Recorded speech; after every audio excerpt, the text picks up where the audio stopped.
Welcome to Hood Champion Boxing and Sports. In boxing, you find a way to win or you find a way to lose. Also in boxing, you can find yourself picking up a title that some people feel you didn't earn.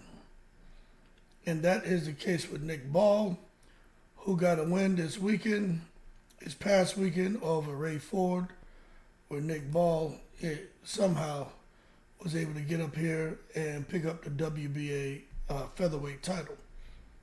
Now, the scores were 113, 115, 115, 113, 115, 113 for Ball, but I'm telling you, the majority of people who saw that fight felt that Ball lost easily. But anyway, he was able to bounce his way into a title. Now, the thing is, what really is next for a guy who's standing at 5'2" with a 65-inch reach? You know what I'm saying? And a pretty interesting division. And I'm going to tell you, I don't know, but Nick Ball can fight. He's a little powerhouse. He's got stamina. He got resiliency. He's going to scrap. Now, before he fought Ray Ford, where he ended up winning the title this past weekend, again, I think Ray Ford was robbed, but it is what it is. He fought Vargas, and in that fight, Ball got robbed. You know what I'm saying? A lot of people had Ball doing enough to win. I'm not telling you I don't think he did enough. I know he did enough to win. But it is what it is. Sometimes you have controversies, especially when you're looking at a split draw, you know what I mean, where people end up retaining their titles. But something that some people don't know is when you look at Nick Ball, and you may feel like, okay, he's tenacious, he's explosive, he's aggressive, but you don't hear anyone say he's highly skilled. You know why? Because he's not highly skilled. You know what I'm saying? You look at him and the physicality and stuff that he brings to the ring. That's because Nick Ball, he started Thai boxing. His dad took him to the gym when he was about 6. He did that till he was about 14. And, he won a lot of belts doing the Thai boxing thing. But then after that, I guess his dad and him felt, hey, all right, this is cool, but let's try our luck. And since you're a Ball, let's bounce our way into amateur boxing. And there, Nick Ball had 25 fights. He won 23, and even boxed for England a few times. And he won the couple junior ABAs and the Tri-Nations. Now, I don't know what the Tri-Nations is and the CYP, so the European fighters would know what that is, I would hope. But anyway, he says a couple of things that kind of explain his style. When they asked him about who was his favorite fighter, he said Mike Tyson. Love his style, and I always watched him. And if you watch Nick Ball, he comes in there and he's looking for the mash-up, crash-up, just like how Mike Tyson used to be. They talked about, hey, the best fight you ever seen. And again, when you look at Nick Ball and what he tries to do is being explosive and powerful, he said the best fight he'd ever seen was Gervonta Davis against Jose Pedraza. And in that fight, Gervonta Davis and Pedraza did go back and forth. I think Gervonta allowed Pedraza to kind of get off more than what Pedraza should have, but Gervonta kind of allowed certain things to happen. And then Gervonta decided it was time to end the fight. All gas, no brakes, tranquilized Pedraza. When you look at Nick Ball becoming a champion, they ask him now, what's your career highlight? His career highlight is becoming a WBA champion. But for him, it was just the ability and the opportunity to turn pro. Something he always wanted to do. And after 25 fights as an amateur, he wasn't really sure what direction things were going to go. But as you can see, he turned pro and he hasn't looked back. They even asked him about the toughest opponent. He said, Ray Ford by far is probably the toughest, but outside of that, no one really just stood out. He just figures out when he gets in the ring, whoever's in front of him, he just figures he got to do what he got to do to get past them. So that lets me know that he's a guy who's in there and looking to download data and make adjustments in the ring. And to be honest with you, the guy who's standing 5'2" or like a 67-inch reach, or what was it, 65, 62 anyway.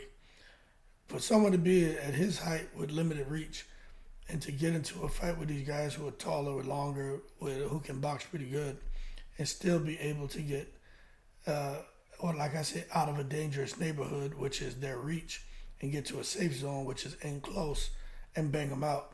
That says a lot about Nick Ball.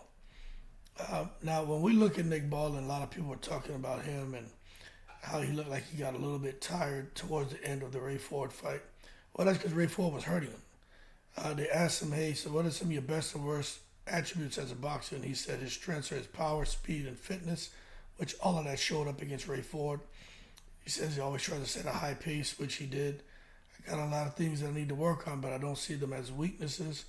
And I'll be honest with you, if anything, it's just IQ, and he had a short amateur career, and he's kind of learning on the job. As far as training, he's just a guy who says he puts in hard work, he's dedicated, and that's why he keeps moving up the ladder as far as his boxing career. Talked about dieting and stuff like that, and he said his favorite meal would have to be Italian.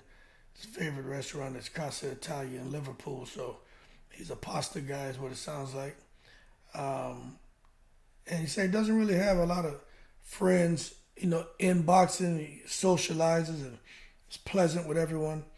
But all the teams that are around him at Everton Red Triangle Boxing Club is kind of where he's the most comfortable in. He would call people friends.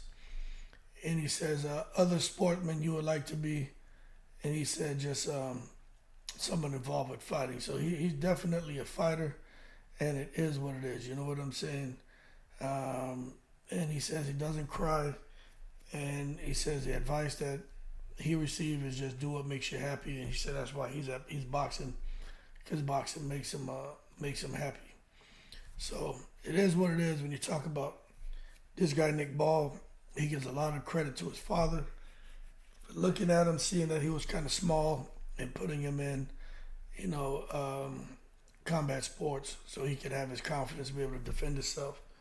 And I tell you what, he's handled his business, hasn't he? But he's not leaving the UK to fight anybody with that title. So y'all can forget that. Nick Ball is not leaving the UK, period. That title gonna stay over there for a long time. If somebody wants to come and fight Nick Ball to pick up that title, unless it's in Saudi Arabia, Nick Ball's not gonna give up that title.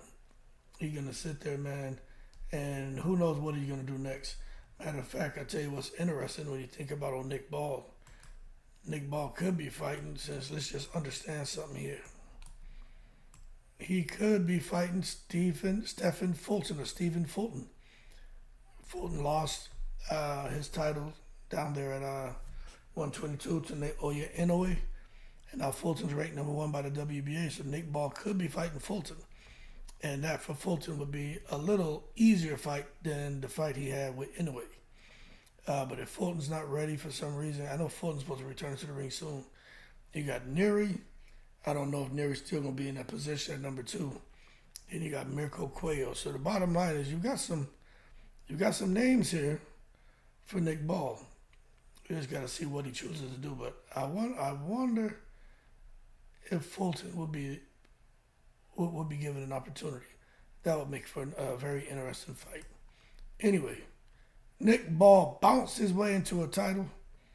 He deserved the Ray Vargas win. He didn't deserve this win, but at the end of the day, it is what it is, I can't hate him for that. He did fight hard in that fight, but he didn't beat Ray Ford.